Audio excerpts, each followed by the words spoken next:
Do you suffer from debilitating migraines? You know, that throbbing pain in the front or side of your head that's so severe you're unable to work or do anything other than retreat into a dark and quiet room? Have you had them for years and just haven't found a solution? Call Dr. Elizabeth Eversole and put an end to your debilitating migraines forever. Or go to her website at www.handmadehealth.com. That's www.handmadehealth.com.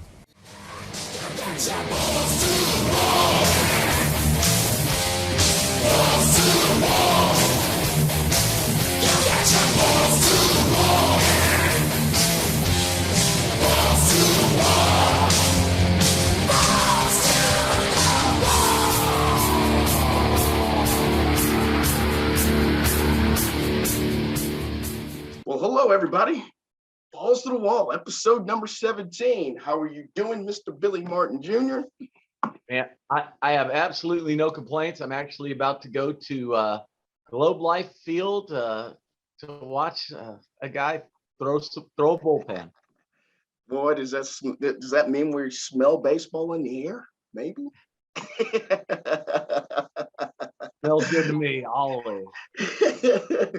That's probably bad. I guess that'll be another topic for next week, since we do actually have the Players Association and the owners meeting today. So, yeah. I mean, it may be some slight hope, that we can get through some of this. I do. Hey, the fact that they're talking is a good thing, because at the end of the day, the reason they're doing this lockout now is because deadlines make deals. Yes. And, at least they're doing it now and trying to get this stuff where we need it to be. And there's going to be lots of, back and forth rhetoric that, they're not working with us and they're not helping. But hey, man, as long as they're conversing, there's a chance something could get done. Yeah, there'll be some posturing, to say the least, on both sides. It's some leaked info. I'd love that. Inside information, I call it leaked info. Hey, we had a really good proposal. The other side said no. That's basically what they're saying. Great idea. Well, hey guys, we do appreciate you listening to us on Rumble and YouTube. Would you please subscribe to us? We greatly appreciate it. We love your comments and thoughts, and we love doing this show. It's episode 17, Billy. We've done them all, and it's been great. It's been fun. We taped last Friday. We taped a little earlier this week. We got 3 outstanding topics for you guys this week. I think that you'll greatly appreciate. I know it's a little, if it's not time sensitive, since the NFL already played their games already, and we're taping here on this Thursday afternoon, but we want to talk really about that NFL Sunday. I mean, wow. Just when you think that the National Football League is, maybe you oversaturated it with the 18-week schedule, adding an extra week to all that. I can't think that there is any affiliates that were disappointed in what laid out last Sunday, because if you were really a true diehard, you had 12 hours of great football last Sunday, man. And it was great. Even in the games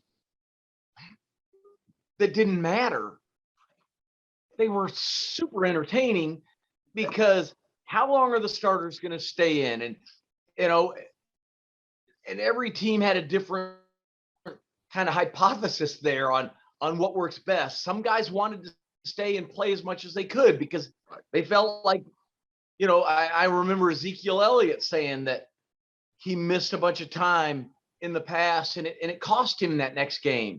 Sure. And so he and Dak played a lot longer than anybody would have expected them to. But we see that in other sports, right? How many times we see in baseball the teams that get a bye, next thing you know, the wild card team's beating everybody. Tampa Bay last year. Yeah, they're playing everybody, and they're not resting, and they're still grinding it every day like they have been all season. And I got to admit, I know you want everybody healthy, but I think you got to stay fresh. You got to compete. And, these guys are creatures of habit, man. They're used to going out there and banging. Yes, they are. Well, and hey, and I give kudos to the National Football League for the downtrodden teams of this year that stepped up to the plate Sunday, and when they could have easily just folded up 10. I'm talking Jacksonville, talking Texans, talking Detroit. You're talking about Seattle. I mean, these guys had nothing to play for except pride and be spoilers. And man, they rose up to the occasion this past Sunday. And my beloved Steelers wanted to thank the Jacksonville Jaguars for that on Sunday afternoon, because I didn't think there was any prayer to hell that Jacksonville was going to beat the Colts. But I mean, heck, it's now 8 straight games the Colts have lost at Jacksonville. So, I mean, I guess I shouldn't be that surprised. But I mean, this is the same Jacksonville team that got boat raced the week before on the road. And with all the turmoil with, obviously with the coaching situation and everything else is being on, could you have blamed anybody on Jacksonville for kind of mailing it in and saying, let's start the off season, on Monday? No, it's the curse of Tim Tebow. I mean, caused all this. Yeah, I could see that. I can definitely see that. But I mean, yeah, Carson, Wentz was awful. He looked awful on Sunday. I mean, that was one thing that really, really surprised me. And heck, I mean, the university, I call them the University of Texans down there, where they played most of the year down there. But you know what? They played hard. They gave every bit of effort. And I'm sitting here thinking that the affiliates had to have been happy, because you had games that you thought were going to be blowouts turned out to be really good games, which kept people around. And last weekend, the weather was bad, most of the East Coast, so you had a lot of people sitting at home in their TV sets watching games. And, I saw some of the ratings and they did extremely well. I mean, Cowboys did extremely well on a meaningless game on a Saturday night against Philadelphia. I believe they had 25 million that watched that, 33 million that watched that game. And for a Saturday night, that's remarkable, considering that there was nothing in that game, for either team really to increase their playoff situation at all in that game. And then, gosh, you end that game with the Chargers and the Raiders on Sunday night. I mean, wow. It took me a while to go to sleep. I was still buzzing a little bit. It took me a while. And I mean, what about that crazy game Sunday night where, the Chargers convert 6 fourth downs, 6 fourth downs. And they weren't like 4th and 1, 4th and 2s. I mean, they were distant ones. And I mean, we've said it before. We think Justin Herbert's can be very special. And I think, in hindsight now, the Miami Dolphins, Flores might have got fired because they didn't take Herbert. They took, Tua instead, and he's kind of the fall guy out of that. And I mean, we've said it here before, the general managers are made by their decisions when they're at the top of the draft of who they take. And especially in the National Football League, if you hit a home run with the quarterback, you got job security for a few years. If you don't, you're the scapegoat. Oh, really? And in what sport? And in what sport other than the NFL is there that one position that is that almighty? I mean, the whole pitching staff is that one guy, right? Exactly. I kind of equated to what the NBA center used to be back in the day, where there was an emphasis on, low post play, sure. Back in the 70s and the 80s, if you got that Kareem, Lakers turned their, Milwaukee Bucks turned their season around. Phoenix Suns are still laboring because they didn't get the Kareem Abdul-Jabbar pick, the Patrick Ewings, the Akeem Olajuwon. That's kind of the greatest player ever. Yeah. It is Wilt Chamberlain, in my opinion, because they had to change the game. They had to change the rules because he was so dominant. Yes. And it's funny how he doesn't get credit for that because he was tall. Because he was taller than everybody else. So that's kind of, he's not no Jordan or this or that. And yeah, he was the best player ever to play the game as far as I'm concerned, because why else would you change the rules? And he played and I think he played in an era where the best centers of all time really, there was a lot of them during that era, during that time. I think a lot of people think, well, he didn't play against the I said, well, Bellamy, Kareem Abdul-Jabbar, Bill Russell, and I'm saying, those are some Hall of Famers. Guys. Yeah. I said he did play against some pretty dang on good players during that era. I mean, you can even go with, I don't think really Elvin Hayes really played a bunch of center, but he played Kawazu with Wesley Unseld. I mean, he played against some really talented people during that time. And I think it does we kind of get caught in the physical, his presence more than anything else. It's, he played in the Harlem Globetrotters. He really didn't take the game serious. He wasn't really a winner. And I think we make an excuse for that. But I said, anybody that can average almost 40 rebounds in a season. You mean the guy that scored 100? That guy? Yeah. And what about if he could just shoot 65% from the free throw line? How many more points he would have had? It seems like he could just. He should. Well, if he'd have thrown him underhand like Rick Barry, he probably would have done better. But nobody's ego would allow them to do what is so easy. Absolutely. But going back to the National Football League, I wanted to talk about was the Ram and the 49er game. And I mean, it was, you think it's 17-0 and you think, wow, the Rams are going to get over the schneid of beating the Rams. They're at home. And, the next thing you look up, man, it's tied up at 17. You're like, we got a ball game. I turned the channel at 17 thinking, oh, wow. McVay's going to get this one finally and get that monkey off his back, and boom. Next thing I know, I'm like, holy cow, we got a game going on here. Jalen Ramsey makes that athletic, acrobatic interception in the end zone where the 49ers could have taken the lead at least 20-17 at that point in time. And, you have to give Matthew Stafford credit. I mean, he took his team 80 yards down the field. They score the go-ahead touchdown. At that point in time, you think it's ball game. I think that McVay got real conservative when they got the punt back. And I think they got it around the 40-yard line or their 40-yard line. He ran 3 straight plays. 49ers were able to use all their timeouts during that time to get the ball back. And I mean, in 5 plays, they go 87 yards. That's like at home. I mean, that had to have been pretty hard for Ram fan to try to get over, because you're thinking, well, McVay's generally a pretty aggressive guy, and his play calling and what he does. And the one time he kind of goes really ultra conservative, it ends up kind of biting him in the butt afterwards because of it. And, give Garoppolo a lot of credit there too. He's got a torn ligament in his thumb.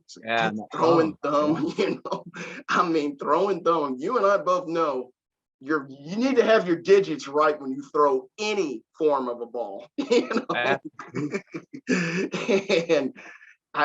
he's much maligned there in San Francisco for some reason. They seem like they really want to run him out of town, kind of like AKA the Rams did with Goff last year.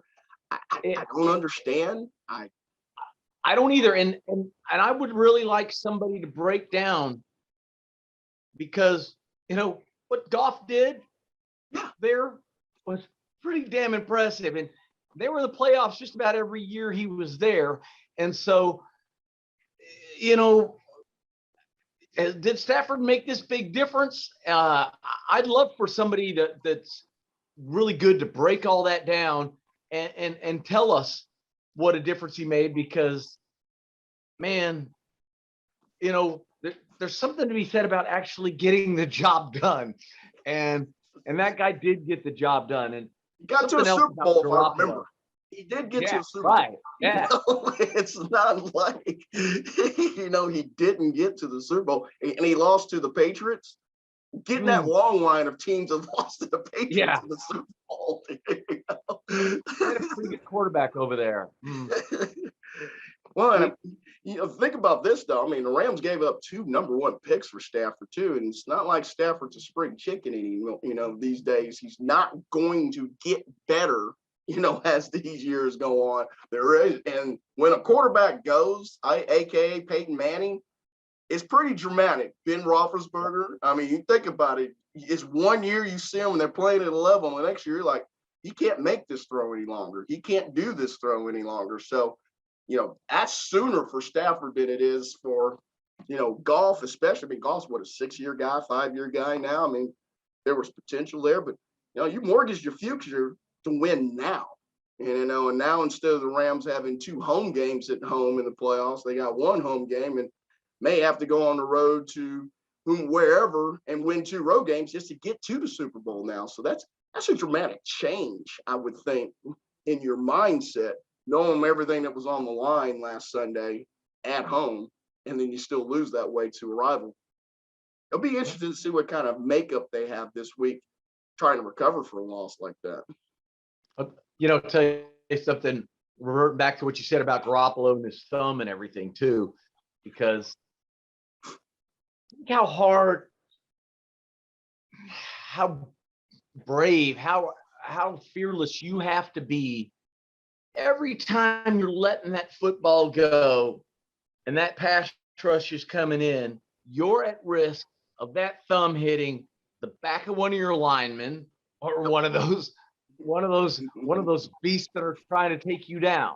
And you didn't see him bat an eye or hesitate one bit. And that was pretty darn impressive. And I'm pretty excited about, just saying 49ers Cowboys playoff game to me, just I hear the old ba, ba, ba, ba, music, and I see Howard Cosell and Dandy Don and those guys. It gets me fired up thinking about that playoff game.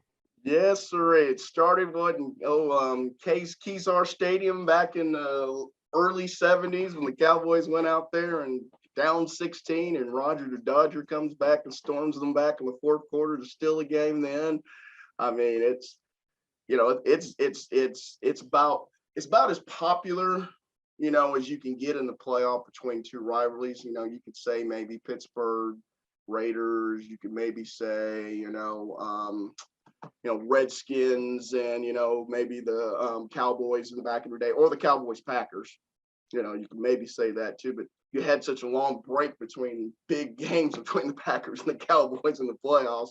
You probably have to be 55 years old to understand that. But, yeah, it's right. It's a storied rival, and obviously, as Troy Aikman said this week, I don't know if you caught his point. He said that was the most proud that he's ever been of any team that's walked off a football field is when they were down 21-0 to the 49ers in 95. Oh, yeah. Out at the stick, and it's because he says, hey, we had everything going well for us for so many years. We were pretty dominant in those games. He said, this is the first time we had a whole lot of adversity. And he says, we responded in a huge way in getting back into that football game. And thought that was pretty candid because, Troy Aikman is pretty much a win-win guy. It's win or nothing. For him to say that, I thought that was, major props to his teammates, that were on that team then. But yeah, it's, the 4-inch letters guarantee of Jimmy Johnson. It should be fun. And it's contrasting styles too. It's kind of old school football. The 49ers are going to come in here and play. And you got the, bells and whistles of the Cowboys offense when it gets rolling, how they want to do things there. So, it's a contrast. I think it's going to be a wonderful football game to watch. I think it's probably the best matchup of the weekend. For me personally, I think it is for 2 teams that are very, very close to me, and how they just do it both different ways. And sure. You have to think the 49ers got a little momentum coming in on that, but the Cowboys got a lot of momentum hanging another 50, on the Eagles last week. So yeah, should be fun. Well, I think for me, it breaks down to 2 things. Can the 49ers run the football? If the Cowboys can stop them from running the football, yes. I think that bodes well for the Cowboys. Absolutely. And can the Cowboys catch the football? Yeah. If they don't have balls clanging off their face masks and they stop the run, going to win this football game. But you've been on that proponent all year. You've been proven right about them catching the football. The games they've lost, the games they've had huge drops. And albeit, I guess you had the huge drop in the Patriot game by Wilson a couple times, where the Cowboys were still fortunate to win that game in New England earlier this year. But for the most part, the games they've lost is because they've had several drops from their wide receivers. Well, how come you and I are the only guys talking about that on the air? Because I don't hear anybody talking about it, and I wonder, is it because I'm so hypersensitive to that, because I was a slow wide receiver in high school, or what? Hey, that broken clock is right twice a day, Billy. So maybe we just stumbled in on something. I don't know. Well, hey, we do appreciate you guys listening to us here on Balls of the Wall, episode 17. Please like us on YouTube and Rumble, and please like us on our social media, Twitter and Facebook. And we embrace your comments. We really appreciate that. And also, in the next couple of weeks, we're going to have a link. We're going to have a donation link here too. We're going to call it the Balls of the Wall, keep the channel open. So we'll have that on our social media pages there, where you can donate to kids. Anything helps for us. We want to keep bringing you the material, guys. We hope we're getting better. We hope it's getting more interesting for you guys. So anything that helps, we mucho appreciate it. And I know my man Billy Martin does also. Absolutely. Yeah. Absolutely. I know we got to talk about the Super Bowl, right? Because we got Super Bowl. Yeah, so I want to start off with Super Bowl picks, and hopefully we just don't go chalk, but I went Houston Astros and LA Dodgers in the World Series this year, so I got half of it right, and right. That's like I've really had a hard time just trying to figure out who I want. Who my mind tells me is going to be in the Super Bowl, and who I'm actually rooting for who gets to the Super Bowl, I guess, is what I'm doing. So, Billy, who do you have going to the Super Bowl? I mean, it's easy to say, oh, gosh, let's take Green Bay and the Chiefs. And I almost feel like playing contrarian, because obviously I'm a Cowboy fan. I'd love to see the Cowboys go, and I think we have a real legit chance at going. But there's also a part of me that says there's that Tom Brady fella out there. No matter what's wrong with his team, no matter what's wrong with injuries, he's still out there. There's still a chance they could show up. And I'm just talking about the NFC there. So I don't think this is a clear-cut one. I don't think so either. At all. I was looking at the Vegas odds earlier, and after Green Bay, then Kansas City creeps in, then it's a crapshoot after that, really. If I got this right, the number one seed in the AFC has the 8th best odds to get to the Super Bowl, Tennessee. And they've got the home field advantage all the way through. I was like, aren't they 8th? I was like, that's crazy to me. I think Buffalo was ahead of them. Kansas City was ahead of them. Green Bay was ahead of them. I can't remember who else. But anyhow, I was like, man, that's not much respect for your Tennessee Titans, is it? England. Yeah. And is anybody be surprised if Cincinnati made a run at it with the way their quarterback has played? I mean, no, I feel the same way about the Bills. And Josh Allen's a tough out. He's going to be a tough out.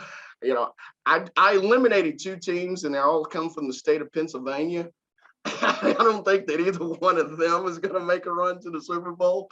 I'm glad Big Ben, gets to end his, career in a playoff game. That's nice for me for personal reasons. But I don't think Jalen Hurts is going to take the Eagles to the Super Bowl, and I don't think Ben has got anything left in the tank to take them into the Super Bowl. So I did eliminate 2, but like you said, after that, it was very hard to come up with that. And I actually said, well, I'm going to stick with the chalk. I said I have Green Bay and Tennessee in the Super Bowl. I think it's going to be tough to win in Green Bay. I also think Tennessee, with them getting maybe the best player in football back, Derrick Henry, in the playoffs, a fresh running back, that hasn't taken on any hits now for the last 9 weeks. I mean, that guy's going to seem like it's training camp again for him when he gets out there again. If Tannehill can just not throw to the other team, I think Tennessee will make it to the Super Bowl. That's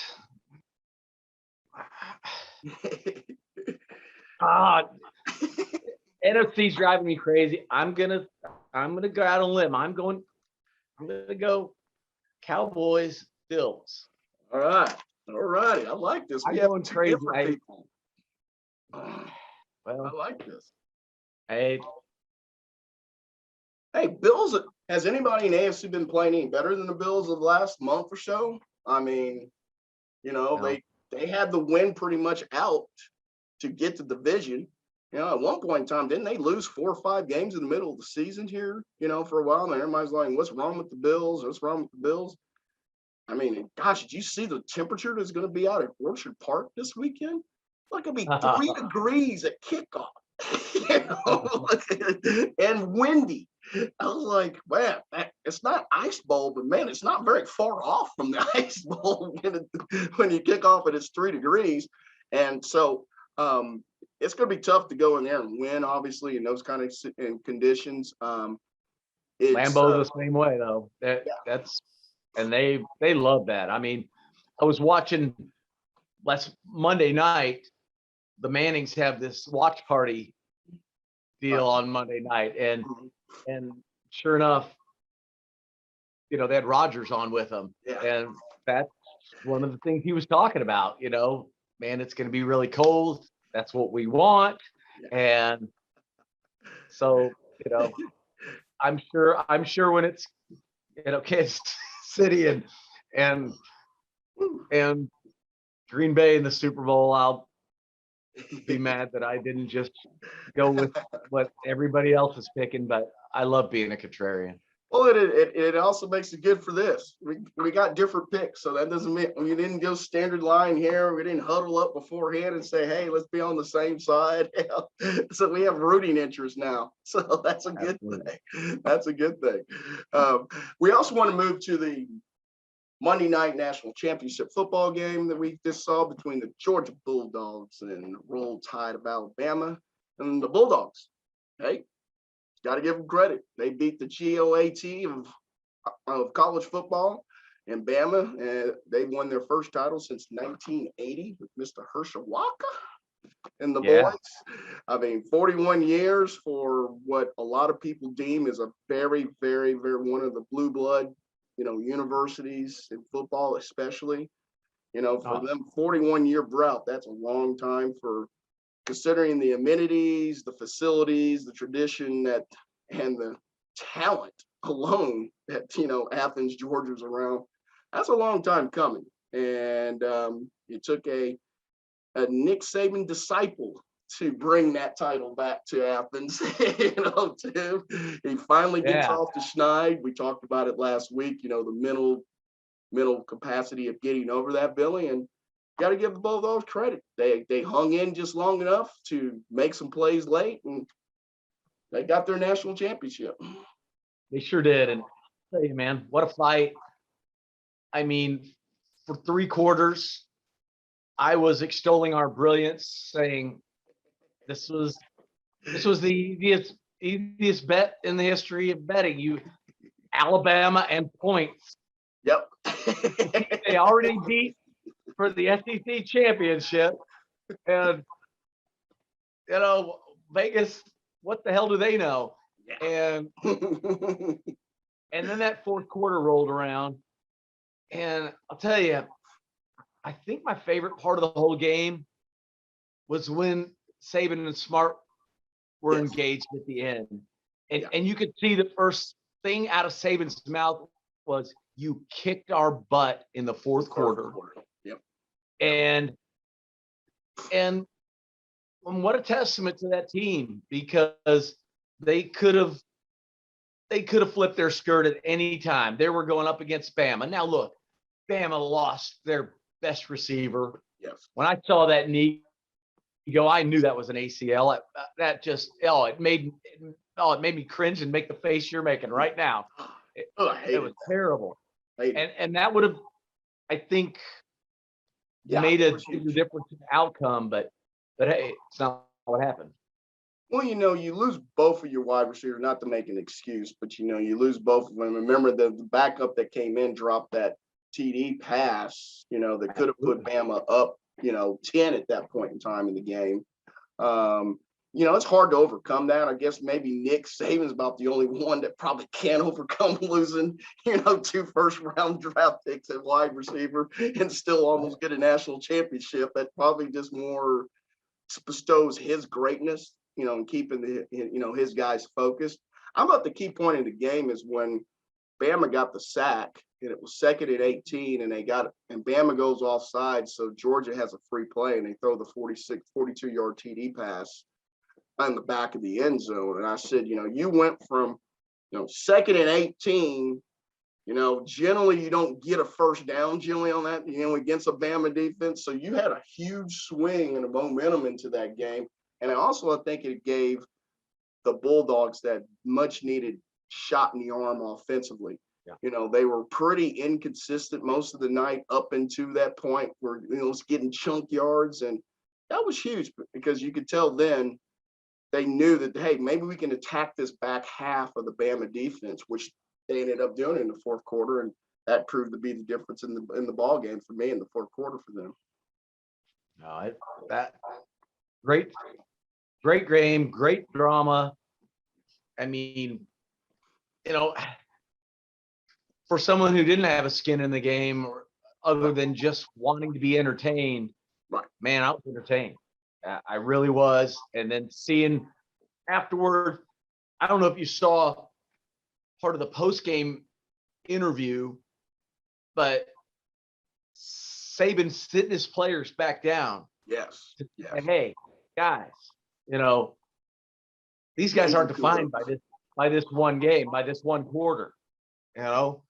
These guys are great players and gave everything they had. And I don't know, that was a very entertaining game for me. I think Saban came off as a humanitarian in this game. He's been so robotic all these years, kind of Belichick-esque, and not showing much emotion or anything. He showed emotion in the handshake and the hug with Kirby. And then what he did in that press conference, sitting those guys down, telling them how great, how proud he was of them.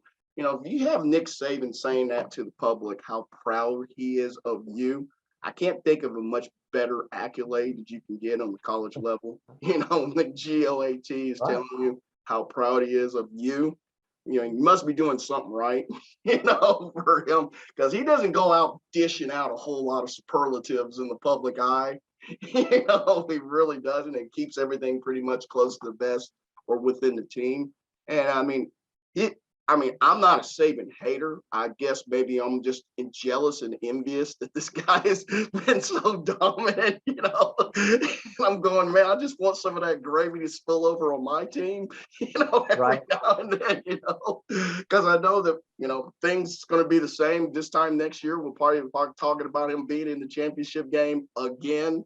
So it was, it gave me a little added respect for him. It really did. And I already respected what he does on the field anyway. It's hard not to, but he gave me a little humanity.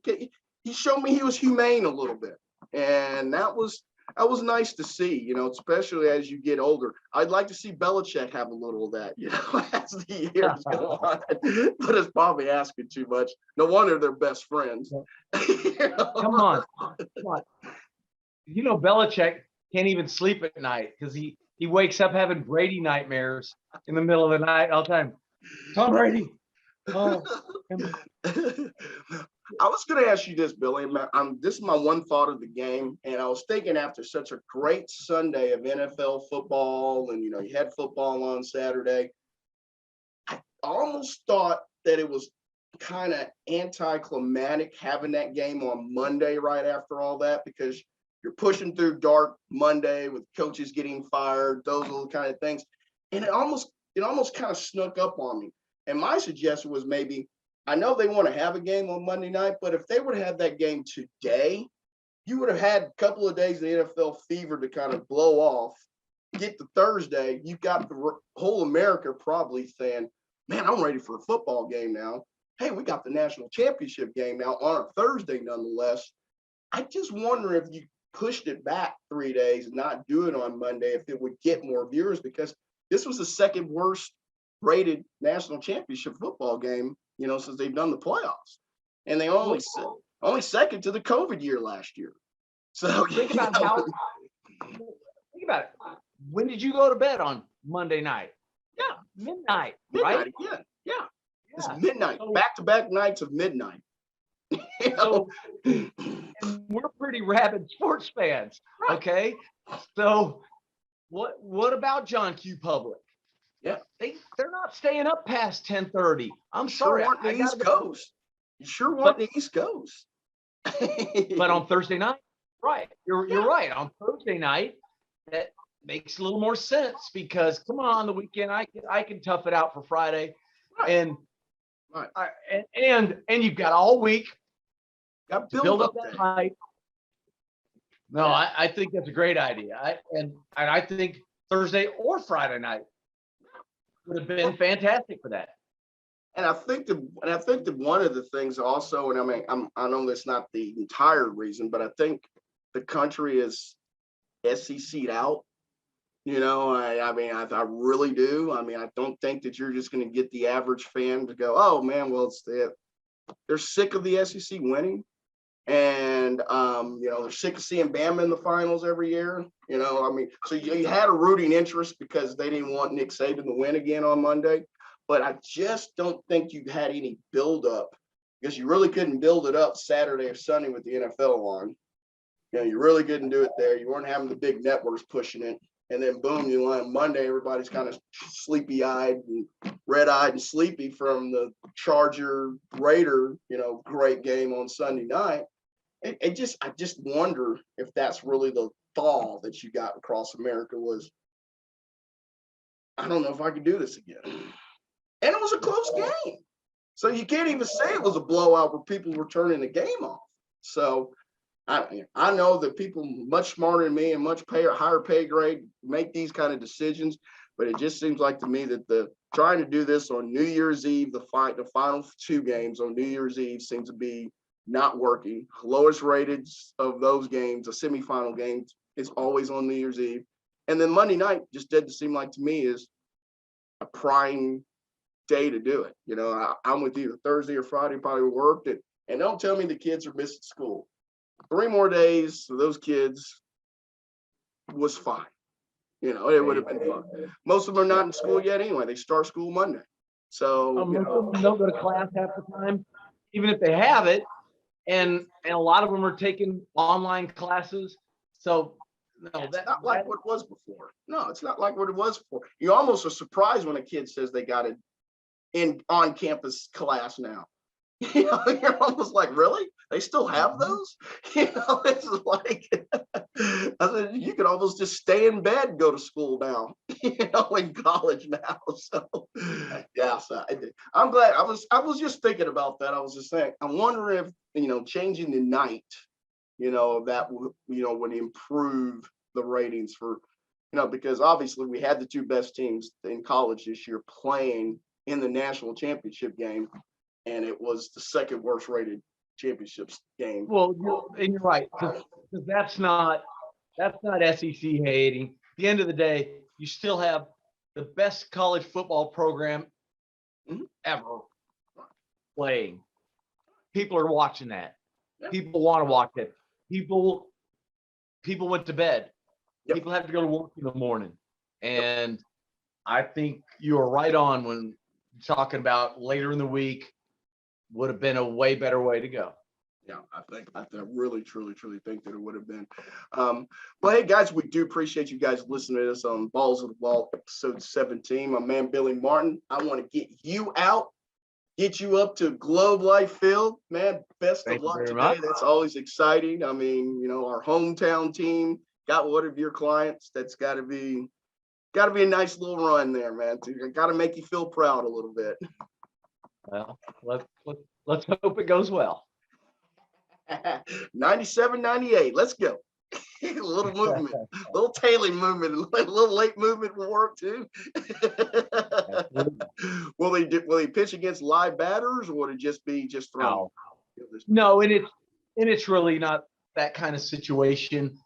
It's basically they just want to see how his arm's working. They just want to see everything's right. They're going to make a decision, based on numbers, analytics, things they have from the past. Basically, they just want to make sure everything's working right. And he had some little injuries last year that, they want their guys to lay eyes on him and make sure everything's clicking. Get that eyeball test. I understand now. Well, heck, I was thinking about it. If he went up against live batters, it'd have to be minor league players anyway. I mean, it's a lockout, Kitty. Nobody can do anything except the minors. So they're not even supposed. They're not even supposed to talk to us. Like when I'm sitting here next to a couple scouts, we're really not supposed to talk big league stuff. We're not supposed to talk about it. I mean, if I ask a question, I don't think they're allowed to answer me. I was going to ask you, can they do it in Morse code or write it, handwritten answers? I mean, I did read. I don't think they could. I think they can sign language. That's about it. That's unreal. What a mess. But hopefully in the next few weeks, we'll be talking about, the 2022 season and getting all excited again and talking about let's get some people signed and let's hear it. You and I they can't stop us. Yeah, that's true. And they're not going to stop us from talking the game. I can guarantee you that. No way. Well, thank you, everybody. We do appreciate you listening. As you guys have a wonderful weekend. We'll be back with you guys with episode number 18 next week. And hopefully we can maybe have a special guest for you next week, maybe. I think, people in the Metroplex will really, really appreciate this one.